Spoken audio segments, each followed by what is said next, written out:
Viral di media sosial, seorang wanita parubaya memohon kepada pemerintah dan kepolisian untuk memulangkan cucunya yang diduga menjadi korban tindak pidana perdagangan orang di Kamboja.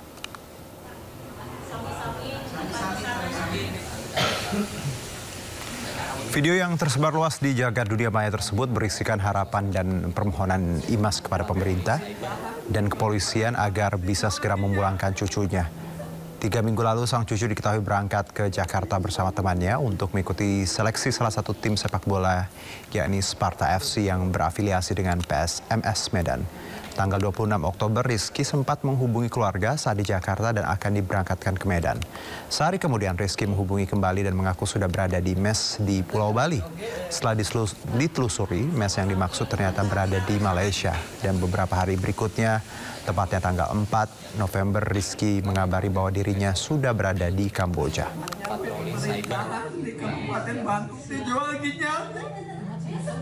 Ini kan udah hampir 3 minggu.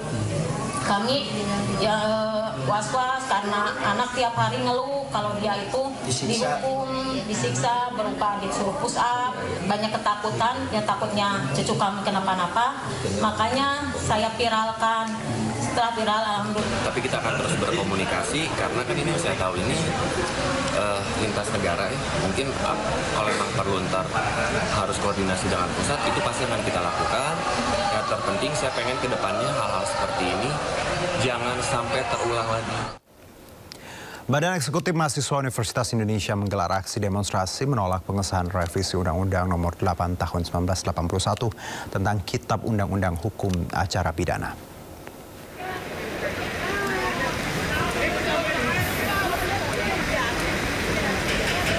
Meski hujan, masa aksi tetap bertahan menyuarakan penolakan rancangan Undang-Undang KUHP menjadi undang-undang di depan gerbang Pancasila DPR RI Jalan Gelora, Jakarta Pusat. Di sisi lain, beberapa massa tiba-tiba memblokade Jalan Gelora.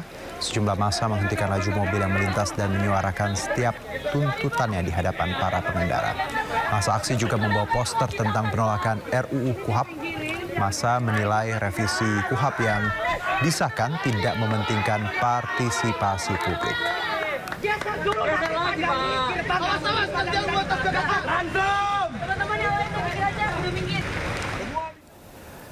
DPR RI resmi sahkan Kitab Undang-Undang Hukum Acara Pidana. KUHP baru akan berlaku 2 Januari 2026. Tibalah saatnya kami minta persetujuan fraksi-fraksi terhadap rancangan undang-undang tentang Kitab Undang-Undang Hukum Acara Pidana. Apakah dapat disetujui untuk disahkan menjadi undang-undang? Setuju. Terima kasih. Revisi KUHP resmi disahkan. Peresmian dilakukan pada sidang paripurna ke-8 masa persidangan 2 tahun 2025-2026. DPR tegaskan revisi KUHP sudah melalui pembahasan mendalam dengan sejumlah perwakilan sipil dan ahli.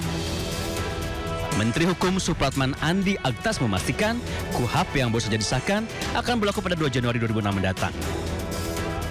Berlakunya KUHP ini akan bersamaan dengan Kitab Undang-Undang Hukum Pidana atau KUHP yang sudah lebih dahulu pengesahannya. Yang jelas bahwa dengan berlakunya KUHP kita di tahun 2026, 2 Januari yang akan datang, sekarang KUHP-nya juga sudah siap. Jadi otomatis dua hal ini, hukum material dan formilnya itu dua-duanya sudah siap. Sementara itu, Komisi 3 DPR RI klarifikasi atas informasi yang beredar terkait KUHP yang baru. Semua fraksi menyadari bahwa penyadapan itu harus diatur secara hati-hati dan harus dilakukan dengan izin pengadilan. Pertama, penangkapan itu harus dilakukan setelah adanya penetapan tersangka. Penetapan tersangka itu tentu mensyaratkan dua alat bukti, ya. Lalu penahanan itu ya syaratnya ini jauh lebih berat, ya. Jauh lebih objektif dibandingkan dengan apa yang diatur di KUHP Orde Baru. Sekarang ini banyak sekali orang menjadi korban KUHP Orde Baru. Lihat misalnya rombongannya kelompoknya Roy Suryo dan segala macam. Itu kan korban KUHP Orde Baru. Kenapa? Ya. Kalau menurut standar KUHP baru, Roy Suryo CS ini penanganan kasusnya bisa dengan restoratif justice. DPR menyebut Kitab Undang-Undang Hukum Acara Pidana yang baru ini lebih berpihak kepada rakyat dan menghadirkan keadilan yang lebih manusiawi. Dari Jakarta, tim liputan iNews melaporkan. Ya, terdapat beberapa perbedaan antara KUHP lama dengan KUHP yang baru disahkan hari ini, dan diantaranya adalah terkait aturan pemeriksaan. Dalam KUHP lama, pemeriksaan tersangka oleh penyidik tanpa ada kamera pengawas. Sementara dalam KUHP baru, pemeriksaan terhadap tersangka wajib direkam dengan kamera pengawas. Rekaman tersebut tidak hanya digunakan dalam penyidikan, namun juga untuk pembelaan tersangka dan terdakwa di persidangan. Ya, terkait penahanan dalam KUHP lama, penyidik bisa melakukan penahanan hanya dengan 3 syarat, yakni apabila tersangka dikhawatirkan melarikan diri, menghilangkan barang bukti, serta mengulangi tindak pidana.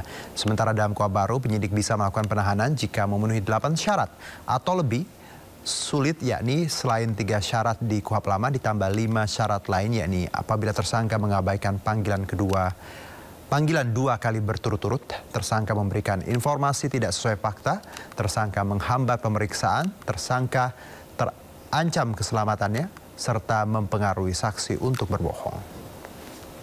Pemirsa, upaya pencarian korban tanah longsor di Cilacap, Jawa Tengah memasuki hari ke-7. Tim SAR gabungan kembali fokus di 3 titik pencarian.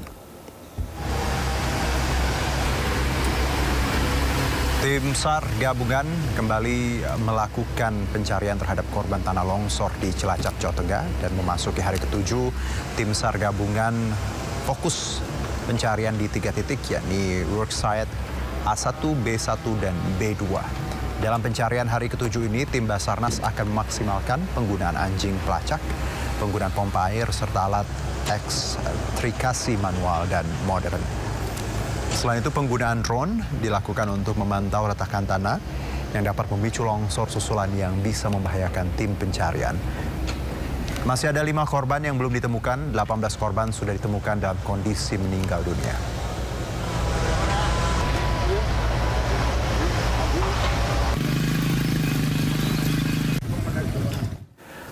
Pemirsa, warga Indramayu, Jawa Barat kaget melihat kepala patung Presiden pertama Republik Indonesia Soekarno yang berada di alun-alun dalam keadaan miring. Diduga bagian atas patung Sang Proklamator Kemerdekaan tertimpa tenda saat bertiup angin kencang.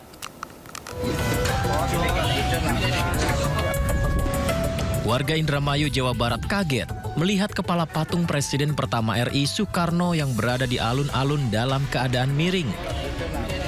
Diduga bagian atas patung Sang Proklamator Kemerdekaan tertimpa tenda saat bertiup angin kencang.